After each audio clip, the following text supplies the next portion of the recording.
नमस्कार, चर्चा में आप सभी का स्वागत है। मैं हूं संतोष चौधरी। निकाय चुनाव को लेकर जो आरक्षण का मुद्दा था वो गर्मा चुका है और कोर्ट ने साफ कहा है कि जो ट्रिपल टेस्ट की औपचारिकता पूरा किए बगैर या फिर हम कहें कि आयोग की स्थापना किए बगैर जो आरक्षण है वो नहीं दिया जा सकता। हालांकि इसी कोर्ट ने पहले यह भी कहा था कि आरक्षण के बगैर निकाय चुनाव कराया जा सकते हैं, लेकिन राजनीतिक दलों का जो विरोध हुआ उसके बाद सरकार को भी यह कहना पड़ा कि सरकार ने भी साफ कर दिया है कि अब आरक्षण का जो मुद्दा है वो पहले सुलझाया जाएगा। जो ट्रिपल टेस्ट का फॉर्मूला है वो अपनाया जाएगा।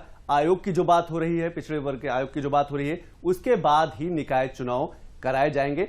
वैसे भी अगर देखा जाए तो अगर हम निकाय चुनाव में आरक्षण की बात करें तो ये जो मामला है ये सिर्फ यूपी का अकेले का नहीं, इससे पहले भी 4 राज्यों में ऐसे मामले फंस चुके हैं। ऐसा जो पेच है वो फंस चुका है। हम चाहे मध्य प्रदेश की बात करें, बिहार की बात करें, झारखंड की बात करें, ये ऐसे राज्य जो निकाय चुनाव में ऐसा ही मामला आया था और वहां पर भी ये कहा गया था कि जो ट्रिपल टेस्ट का फार्मूला है उसको दरकिनार किया गया, उसके बगैर आरक्षण दिया गया, फिर निकाय चुनाव कराया गया और मामला सुप्रीम कोर्ट तक पहुंचा था। लेकिन जब सुप्रीम कोर्ट की बात हो रही है, जब पहली बार सुप्रीम कोर्ट में मामला पहुंचा था निकाय चुनाव को लेकर, तो सुप्रीम कोर्ट ने अपने अध्ययन में पाया था और याचिका जो सुनवाई हुई थी उसमें कहा गया था कि ये जो आरक्षण दिया जा रहा है ये ना सामाजिकता के आधार पर, नहीं सामाजिक भी नहीं है, शैक्षिक भी नहीं है और आर्थिक आधार पर भी नहीं है, ये पूरी तरीके से राजनीतिक आधार पर निकाय चुनाव में आरक्षण का मामला था। और उसी में सुप्रीम कोर्ट ने ट्रिपल टेस्ट फार्मूला का फैसला किया था और कहा था कि सभी राज्यों को इसको अपनाना होगा, पालन करना होगा। आज इसी विषय पर बात कर लेंगे। इससे पहले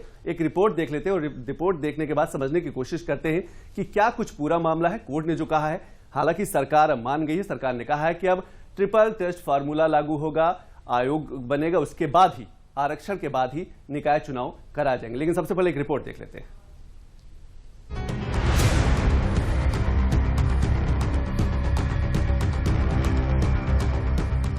निकाय चुनाव को लेकर पेच फंस गया है। हाईकोर्ट ने साफ कहा है कि बिना ट्रिपल टेस्ट के ओबीसी आरक्षण मंजूर नहीं। उच्चतम न्यायालय के निर्देश के अनुसार ट्रिपल टेस्ट फार्मूले के बिना निकाय चुनाव नहीं कराए जा सकते हैं। इसलिए सरकार द्वारा तैयार किए गए ओबीसी आरक्षण मसौदा की अधिसूचना रद्द कर दी गई।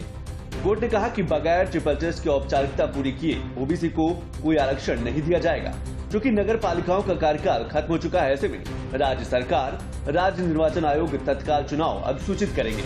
कोर्ट ने यह भी कहा कि अधिसूचना में संवैधानिक प्रावधानों के तहत महिला आरक्षण शामिल होगा। कोर्ट ने यह भी निर्देश दिया कि ट्रिपल टेस्ट संबंधी आयोग बनने पर ट्रांसजेंडर्स को पिछड़ा वर्ग में शामिल किए जाने के दावे पर भी गौर किया जाए।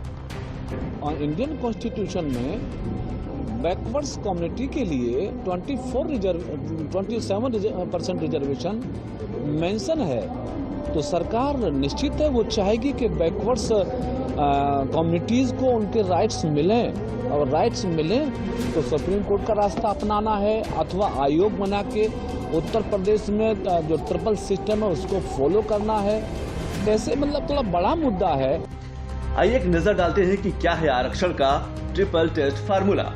सुप्रीम कोर्ट ने विकास किशन राव गवली की याचिका पर ट्रिपल टेस्ट फार्मूला दिया था। ओबीसी आरक्षण देने के लिए राज्य का पिछड़ा वर्ग बताएगा कि आरक्षण की जरूरत है या नहीं। सुप्रीम कोर्ट ने आदेश में भी कहा था कि इसे सभी राज्यों को लागू करना होगा। निकाय चुनाव में ट्रिपल टेस्ट फार्मूले के बाद ही ओबीसी आरक्षण तय होगा। स्थानीय निकायों में पिछड़ेपन की प्रकृति की जांच के लिए आयोग की स्थापना की जाए। आयोग निकायों में पिछड़ेपन का आकलन करेगा और सीटों के लिए आरक्षण प्रस्ताव करेगा। आयोग के तहत स्थानीय निकायों की ओर से ओबीसी संख्या का परीक्षण, सत्यापन किया जाए। ओबीसी आरक्षण एससी, एसटी और अन्य पिछड़ा वर्ग के लिए कुल आरक्षित सीटें 50% से ज्यादा न हो। राज्य सरकार का सूचना है कि माननीय उच्च न्यायालय के निर्देशानुसार आयोग गठित करके ट्रिपल टेस्ट की जो प्रक्रिया है उसे पूर्ण करके हम ओबीसी को आरक्षण देने के बाद ही हम चुनाव कराएंगे और उसके बाद जो चुनावी प्रक्रिया है उसको हम करेंगे।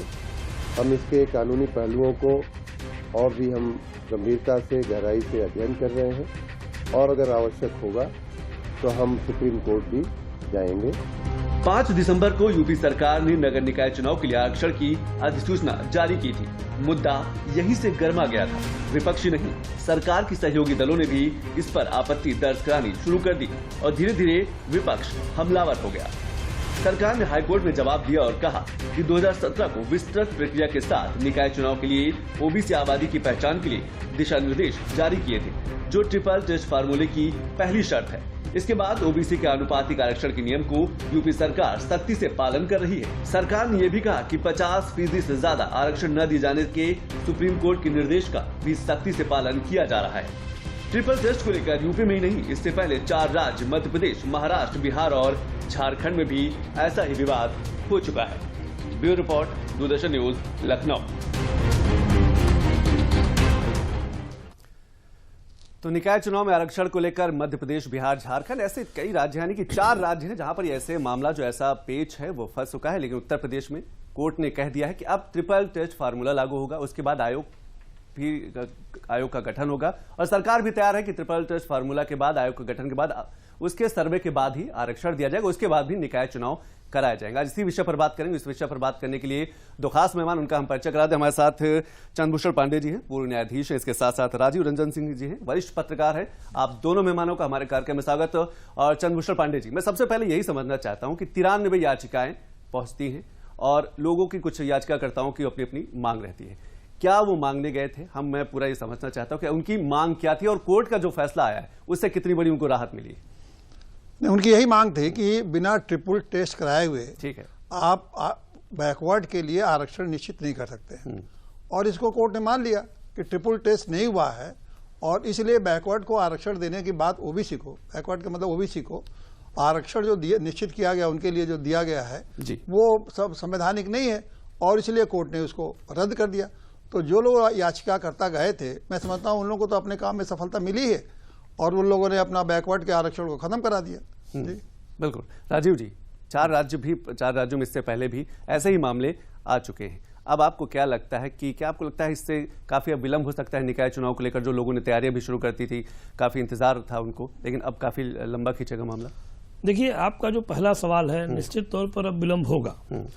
अब 12 वर्ष पहले माननीय सुप्रीम कोर्ट का यह आदेश था और 12 सालों तक उत्तर प्रदेश तो छोड़िए, किसी भी राज्य सरकार ने कोई डेडिकेटेड सर्वे नहीं कराया कि पिछड़ों में राजनीतिक पिछड़ापन कहां पर है। अब ये जो ट्रिपल टेस्ट है, ये बात देखिए, माननीय सुप्रीम कोर्ट से बड़ा तो कोई इस देश में है नहीं। माननीय सुप्रीम कोर्ट ने कहा जो ट्रिपल टेस्ट का क्या मैकेनिज्म होगा, हमको लगता है आज तक सरकार में स्पष्ट नहीं है कि मैकेनिज्म क्या होगा। अब जहां तक आरक्षण का सवाल है, 27% आरक्षण तो पिछड़ों को मिला ही हुआ है, इसमें भी था। अब ये ट्रिपल टेस्ट के हिसाब से नहीं था, आरक्षण नहीं था ऐसा नहीं है, ट्रिपल टेस्ट के हिसाब से नहीं था। अब राजनीतिक पिछड़ापन उनमें कहां पर है और कैसे इसकी पहचान होगी? तो निश्चित तौर पर सरकार को इसका मैकेनिज्म तैयार करना पड़ेगा और इसकी पहचान कई राजनीतिक दलों को यह भी आरोप है कि जो पुरानी सीटें हैं उनका आरक्षण नहीं किया गया, जो नई सीटों का आरक्षण करके अधिसूचना जारी कर नहीं। देखिए, राजनीतिक दलों के तो अपने फायदे के हिसाब से उनके आरोप होते हैं, उनके आरोपों में कोई दम नहीं है। आरक्षण तो है ही है, आरक्षण तो इसमें भी था। अब वो आरक्षण ट्रिपल टेस्ट के हिसाब से नहीं था, तो सरकार ने समय लिया है और हमको लगता है कि सरकार ने समय लिया है तो अब की कोई एक प्रॉपर मैकेनिज्म बना के उसकी पहचान करेंगे, राजनीतिक पिछड़ापन कहां पर है और फिर उसके आधार पर आरक्षण देंगे और फिर चुनाव होगा। बिल्कुल सही कहा, आरक्षण देने के बाद ही चुनाव होगा। सरकार ने बिल्कुल साफ कर दिया है कि जो ट्रिपल टेस्ट का फार्मूला है वो भी लागू, वो भी, और जो औपचारिकता है वो भी पूरी की जाएगी, आयोग की जो औपचारिकता है वो भी पूरी की जाएगी, क्योंकि आरक्षण एक बड़ा मामला है। अभी वक्त हो चला एक छोटे से ब्रेक के बाद जब वापस आएंगे तो ये जरूर जानने की कोशिश करेंगे कि और आगे क्या क्या इसमें किया जा सकता है। ब्रेक के बाद समाज में पूरी भागीदारी का सपना अब हो रहा है साकार। महिला सशक्तिकरण नीति रंग लाई, अगुआ बना बिहार। बिहार सरकार की ऐतिहासिक पहल से बिहार पुलिस बल में महिलाओं की हिस्सेदारी में देश का नंबर 1 राज्य बन गया है। वर्तमान में बिहार पुलिस बल में 28,960 महिलाएं कार्यरत हैं, जो कुल पुलिस बल का 28% है। आरक्षी से लेकर उपाधीक्षक पद पर कार्यरत महिलाएं देश और समाज की सेवा में लगी हैं। ये भागीदारी ऐसे ही बनी रहे, इसके लिए 2013 से बिहार में पुलिस भर्ती में 35% पद महिलाओं के लिए आरक्षित किया गया है। बढ़ रही महिलाओं की भागीदारी, अब बदलेगी दुनिया सारी। महिला एवं बाल विकास निगम बिहार द्वारा जनहित में जारी। तो ब्रेक के बाद आप सभी का स्वागत हो। तो निकाय चुनाव को लेकर जो पेच है वो फंस गया है और इसमें कोर्ट का जो वर्डिक्ट आया है, इसके साथ साथ राज्य सरकार ने भी साफ कर दिया है कि अब आरक्षण का जो पूरा सर्वे वो हो जाएगा, उसके बाद ही निकाय चुनाव कराए जाएंगे। चंद्रभूषण पांडे जी, सरकार के पास क्या क्या विकल्प है? सरकार तैयार है, लेकिन उसने ये भी कह दिया है कि ठीक है, ट्रिपल टेस्ट का जो फार्मूला है उस पर भी आगे बढ़ेगी, आयोग की आगे बढ़ेगी, लेकिन उसने ये भी कहा कि अगर जरूरत पड़ी तो वो सुप्रीम कोर्ट तक जाएगी। देखिए, सरकार के सामने बहुत मुश्किल है, क्योंकि इसमें हाईकोर्ट के फैसले में उन्होंने ये कह दिया है कि एक तो नोटिफिकेशन को रद्द कर दिया है जिसके में आरक्षण दिया गया था ओबीसी को जी, और ये कहा कि इमीडिएटली, वर्ड शब्द उन्होंने जो इस्तेमाल किया शब्द इमीडिएटली का मतलब उन्होंने ये कहा कि तुरंत आप नोटिफिकेशन जारी करिए, क्योंकि कार्यकाल समाप्त हो गया है और 31 जनवरी तक 2023 तक आपको चुनाव कराने हैं। तो अगर आप इतने समय नहीं लेंगे, अगर तुरंत नहीं नोटिफिकेशन जारी करेंगे तो चुनाव आप नहीं करा पाएंगे, और इसलिए बिना ओबीसी को आरक्षण दिए हुए ऐसी परिस्थिति में आपको चुनाव इमीडिएटली नोटिफाई करना पड़ेगा और चुनाव उसको कराइए। अब ये जो डेडिकेटेड कमीशन बनाने की बात है, उसकी एक लंबी प्रक्रिया है। वो ऐसे नहीं हो सकता है कि आज वो कमीशन बना दिया और रिपोर्ट आ गई, उस पर उनको ऑब्जेक्शन मांगना पड़ेगा, उस ऑब्जेक्शन का इंक्वायरी होगी, जांच होगा, हर व्यक्ति उसके खिलाफ अपना बात कमीशन के सामने रखेगा। एक लंबी प्रक्रिया, मैंने समझता वो प्रक्रिया 6 महीने से पहले, वो 6-7 महीने के पहले वो पूरी हो पाएगी। तो ऐसी स्थिति में गवर्नमेंट जो है, जब संविधान में जो 243 का जो 243U का प्रोविजन है कि आपको 5 साल के लिए कार्यकाल के अंदर ही चुनाव कराना पड़ेगा और 6 महीना पहले ही प्रोसेस शुरू करना पड़ेगा। अब वो 6 महीना पहले तो आपने प्रोसेस शुरू नहीं किया, 2 महीना पहले प्रोसेस शुरू किया, तो अब वो प्रोसेस आप कैसे कंप्लीट कर पाएंगे? तो मैं नहीं समझता कि डेडिकेटेड कमीशन इतना जल्दी इनको दे पाएगा। अब इनके सामने हाईकोर्ट, गवर्नमेंट के सामने यही विकल्प है कि सुप्रीम कोर्ट में जाए और सुप्रीम कोर्ट में कहे कि क्या हमको समय दिया जाए। तो अब मैंने समझा कि सुप्रीम कोर्ट कैसे उनको अलाउ तो कर नहीं पाएगी कि बिना डेडिकेटेड कमीशन के रिपोर्ट के आधार पर आरक्षण किए हुए आप चुनाव करा पाएंगे, उनको आरक्षण दे पाएंगे। तो ये तो सुप्रीम कोर्ट का ही फैसला है, और जैसा आपने खुद ही आपने 12 साल पहले से ये फैसला आ चुका है, फुल बेंच का जजमेंट है, तो उसको आपने माना नहीं, 12 साल तक उस पर कोई कार्रवाई नहीं की, तो एकदम अचानक ये कैसे कर पाएंगे? तो मैंने समझा कि सुप्रीम कोर्ट में कोई बड़ी राहत मिल सकती है। अगर सुप्रीम कोर्ट ये कह सकता है कि 6 महीना के लिए आप बढ़ा सकते हैं, कैसे बढ़ाएंगे? क्योंकि संवैधानिक व्यवस्था है कि आपको 5 साल के बियॉन्ड कराना है, इससे पहले नहीं करा सकते। जी बिल्कुल। राजू रंजन जी, क्या देखते हैं? क्योंकि अगर हम इसको और लंबा ले जाएं, 15 फरवरी से बोर्ड के एग्जामिनेशन भी शुरू हो जाएंगे। जिस तरीके से ये प्रक्रिया शुरू हुई है और इसमें काफी लंबा समय लगेगा, चाहे हम ट्रिपल टेस्ट फार्मूले की बात करें, आयोग की बात करें, उसके बाद सभी सीटों के ओबीसी के सर्वेक्षण की बात करें, सर्वे की बात करें, तो एक लंबी प्रक्रिया है।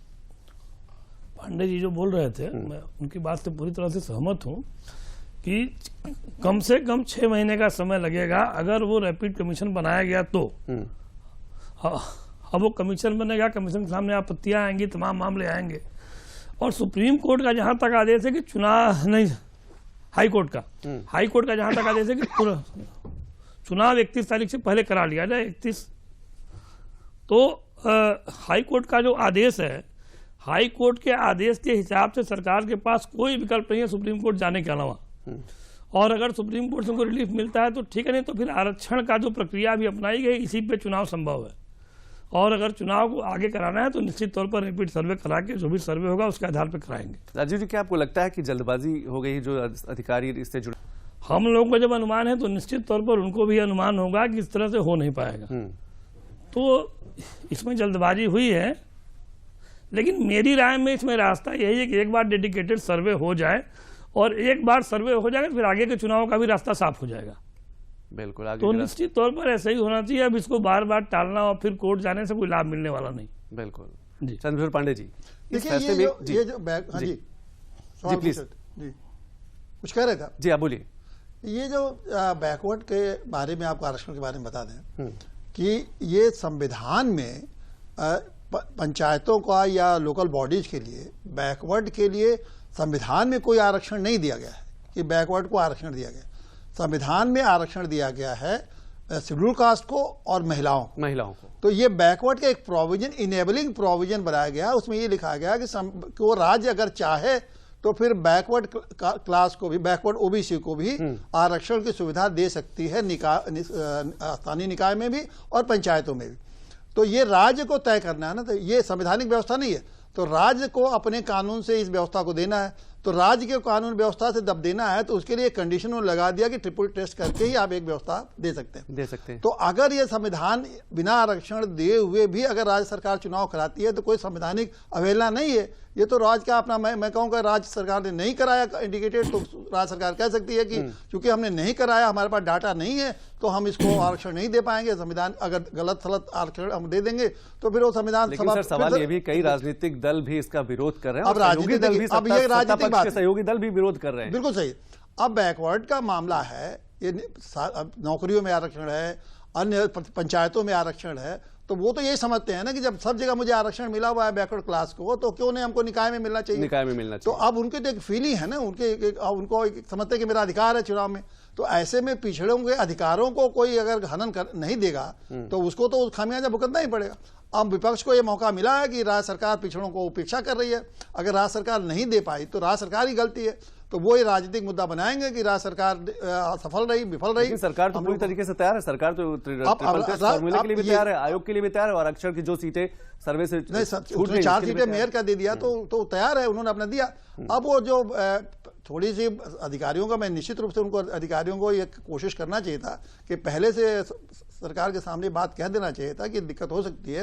तो ये तैयारी अगर 6 महीना 7 महीने पहले से किए होते तो डेडिकेटेड कमीशन साल भर पहले बन गया होता और बड़े आसानी से। लेकिन कुल मिलाकर अब ये तय है कि एक समय, अब लंबा समय लग सकता है। लंबा समय लग सकता है। मुश्किल भी है कि हो सकता है बिना बैकवर्ड को आरक्षण दिए चुनाव कराना पड़े। बिल्कुल बिल्कुल, आपने सही कहा, महिला आरक्षण की बात की और ट्रांसजेंडर के मुद्दे पर हम आपके पास आएंगे, लेकिन अभी वक्त हो चला एक और छोटे से ब्रेक का। ब्रेक के बाद जब वापस आएंगे तो हम बात करेंगे महिला आरक्षण को लेकर और ट्रांसजेंडर के मुद्दे को लेकर जो कोर्ट ने कहा है उसके आने वाले दिनों में क्या सार्थक परिणाम आएंगे। ब्रेक के बाद। समाज में पूरी भागीदारी का सपना अब हो रहा है साकार। महिला सशक्तिकरण नीति रंग लाई, अगुआ बना बिहार। बिहार सरकार की ऐतिहासिक पहल से बिहार पुलिस बल में महिलाओं की हिस्सेदारी में देश का नंबर 1 राज्य बन गया है। वर्तमान में बिहार पुलिस बल में 28,960 महिलाएं कार्यरत हैं, जो कुल पुलिस बल का 28% है। आरक्षी से लेकर उपाधीक्षक पद पर कार्यरत महिलाएं देश और समाज की सेवा में लगी हैं। ये भागीदारी ऐसे ही बनी रहे, इसके लिए 2013 से बिहार में पुलिस भर्ती में 35% पद महिलाओं के लिए आरक्षित किया गया है। बढ़ रही महिलाओं की भागीदारी, अब बदलेगी दुनिया सारी। महिला एवं बाल विकास निगम बिहार द्वारा जनहित में जारी।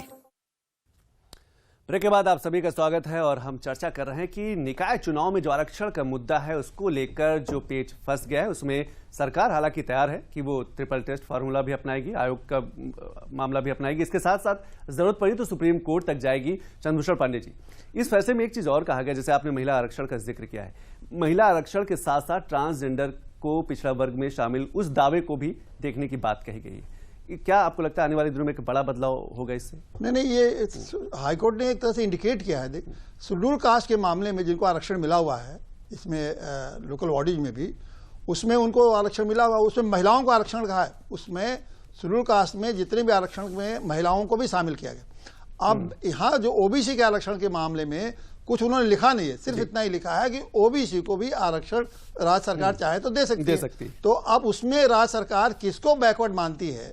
अगर ट्रांसजेंडर को पिछड़ा मानती है तो उसको इंक्लूड कर सकती है। अगर राज्य सरकार समझती है कि महिलाएं भी पिछड़ी हैं तो उनको भी उसमें इंक्लूड कर सकती है, क्योंकि ओबीसी में उन्होंने लिखा नहीं है कि ओबीसी में महिलाओं को भी आरक्षण मिला है, सिर्फ लिख दिया है ओबीसी। अब ओबीसी क्या है? ये ओबीसी के कास्ट पर तो होगा नहीं, किन जातियां हैं ओबीसी।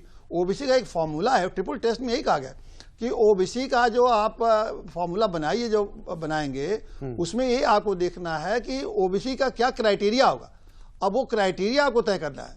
अब उस क्राइटेरिया को तय करना है और क्या उसका उस ओबीसी में का रिप्रेजेंटेशन प्रॉपर है कि नहीं है, तो एक बड़ा, और फिर किस लोकल एरिया में ओबीसी स्थिति में आते हैं, तो वो ओबीसी का पूरा एक राज्य सरकार को अपने स्तर पर ओबीसी तय करना है। अगर वो तय करते हैं तो एक चीज और मैं आपसे समझना चाहूंगा कि अगर हम कानूनी प्रक्रिया की बात करें तो गेंद किसके पाले में मानी जाए? राज्य सरकार के पाले में मानी जाए या फिर सुप्रीम कोर्ट के पाले में मानी जाए? सुप्रीम कोर्ट का जो फैसला होगा वो सर्वोपरि। इस सुप्रीम कोर्ट का फैसला तो सर्वोपरि है, लेकिन इस समय जो स्थिति है उसमें राज्य सरकार के सामने मुश्किल ज्यादा है। अगर वो सुप्रीम कोर्ट उनको राहत दे सकती है, और राहत यही मिलेगी, ट्रिपल टेस्ट और सुप्रीम कोर्ट भी कराएगी, उनको राहत अगर दे सकती है, मैं कह रहा हूं, देगी कि नहीं देगी, अगर दे सकती है तो उन्हें कहे कि 6 महीने में आप 6 महीने ज़्यादा टाल सकते हैं, 6 महीने ज़्यादा नहीं टाल सकते। तो 6 महीने में अगर आप ये करा सकते हैं ट्रिपल टेस्ट, तो आप ट्रिपल टेस्ट करा के इलेक्शन कराइए। 6 महीने अगर देती है तो 4 महीने में ही आपको करना पड़ेगा और फिर 2 महीने में आपका इलेक्शन प्रोसेस चलेगा। किसी भी हालत में आपको जुलाई तक चुनाव आपको कराना ही पड़ेगा। सुप्रीम कोर्ट में 6 महीने से ज़्यादा बियॉन्ड मैं नहीं समझता कि 6 महीने से ज़्यादा इनको समय दे पाएगी। बिल्कुल राजीव जी, मुश्किलें बढ़ रही हैं और जैसे जैसे समय बीतेगा और मुश्किलें बढ़ेंगी। नहीं, निश्चित तौर पर बढ़ेंगी। और पांडे जी ने जो कहा वही इसका सलूशन है कि सुप्रीम कोर्ट को एक बार समय देना चाहिए और डेडिकेटेड सर्वे एक बार हो जाना चाहिए, इसलिए कि आगे भी ये मामला फंसता रहेगा और सुप्रीम कोर्ट का ही आदेश पुराना है कि डेडिकेटेड उसके आधार पर चुनाव हो। तो इसमें हमको लगता है कि 6 महीने का समय सुप्रीम कोर्ट देगी, 6 महीने से ज्यादा का समय लेकिन नहीं देगी, इसलिए कि चुनाव प्रक्रिया उसके अंदर इनको खत्म करना होगा। आप वरिष्ठ पत्रकार हैं, उनके लिए क्या कहेंगे जो चुनाव की तैयारी कर चुके थे और काफी धन, काफी निधि भी खर्च कर चुके थे, उनको लग रहा था कि बस हाल फिलहाल में चुनाव होना है और हम चुनाव में प्रतिभागी बनेंगे। देखिए, जो चुनाव की तैयारी कर चुके थे, चुनाव राजनीति ऐसी चीज होती है कि जो साल भर होती है। अब उनका धन खर्च हुआ, धन उन्होंने क्यों खर्च किया, आदर्श चुनाव प्रक्रिया में जाते धन नहीं खर्च होता, तो अब उनको तो समय देना पड़ेगा।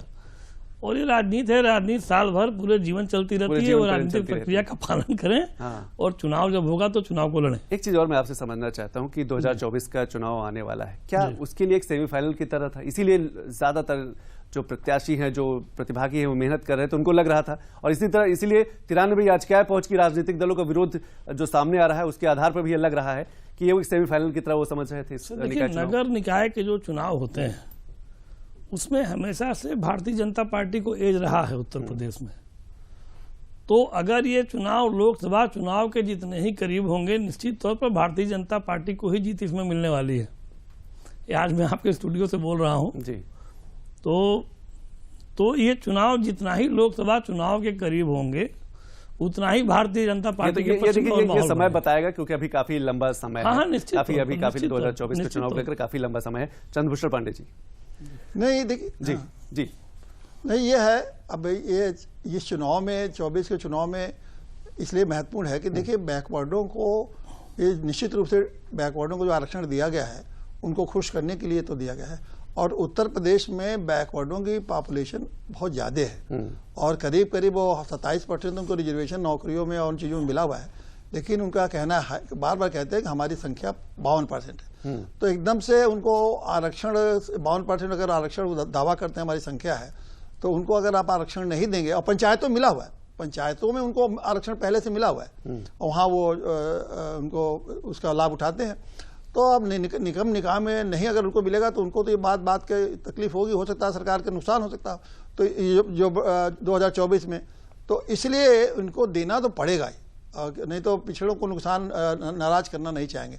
और ये मामला लोगों को मालूम नहीं था कि कैसे कैसे, अब तो जनता में जब जाएगा ये तो बहस अब शुरू हो गई है, तो अब पिछड़े समझेंगे कि हमारा हमको हक नहीं मिल रहा है। ये लास्ट मिनट समय की बेहद कमी है, क्या एक बड़ी चुनौती होगी, क्योंकि कोर्ट ने यह भी कह दिया कि 50% से ज्यादा आरक्षण भी ना हो, ये भी तय हो जाए कि ऐसा ना हो कि आरक्षण ट्रिपल फॉर्मूले को भी अप्लाई किया जाए, आयोग का भी फॉर्मूला अप्लाई किया जाए और 50% से आरक्षण ज्यादा हो। वो तो 50% तो हर आरक्षण के लिए लागू, और 50% के बियॉन्ड तो आप जा ही नहीं सकते। और इसके लिए तो संवैधानिक बेंच ने इसको तय कर दिया है, और जब बार बार उठता है संविधान ने, बार बार सुप्रीम कोर्ट उसको रिजेक्ट कर देता है, तो उसमें तो 50% से ज्यादा नहीं जाएंगे। तो वो मिलेगा इनको तो वही 27% ही मिलेगा। 27% से आप, मैं कहता हूँ ट्रांसजेंडर को भी रख देंगे तो और हो सकता, उसी के वो तो पहला लाभ उनको देंगे आरक्षण, तो 27% से ज्यादा नहीं मिल सकता हर हालत में। जी बिल्कुल तो सही, इसलिए आरक्षण 27% ही रहेगा, इससे 52% नहीं मिलेगा उनको। कुल मिलाकर यह है कि समय लग जाएगा और ट्रिपल जो टेस्ट फार्मूले की बात की गई है या फिर आयोग की बात की गई, ये काफी लंबा समय लग सकता है। और निकाय चुनाव में जो आरक्षण का मुद्दा है, हम सभी जानते हैं कि काफी गर्मा चुका है और कई जो प्रतिभागी है पूरे प्रदेश भर में निकाय चुनाव की तैयारी भी हो गई थी, 5 दिसंबर को अधिसूचना भी जारी हो गई थी। लेकिन कोर्ट के इंटरवेंशन के बाद, उसके बाद राजनीतिक दलों के विरोध के बाद ये जो पूरा मामला है अब ये सुप्रीम कोर्ट के पास पहुंच गया है। सुप्रीम कोर्ट के पास जब भी पहुंचेगा तो सुप्रीम कोर्ट का जो भी आदेश होगा वो मान्य होगा। आप दोनों मेहमानों ने हमारे कार्यक्रम में शिरकत की, इसके लिए बहुत बहुत शुक्रिया। तो आज हमने चर्चा की कि नगर जो निकाय चुनाव, इसमें जो आरक्षण का जो मुद्दा है उसको लेकर कोर्ट, राज्य सरकार, यहाँ तक कि राज्य सरकार तैयार है। उसने ये भी कहा है कि फार्मूला हम मानने के लिए तैयार है और आयोग के बाद भी मानने के लिए तैयार है, लेकिन अगर जरूरत पड़ी तो सुप्रीम कोर्ट का दरवाजा भी खटखटाएगी। नमस्कार।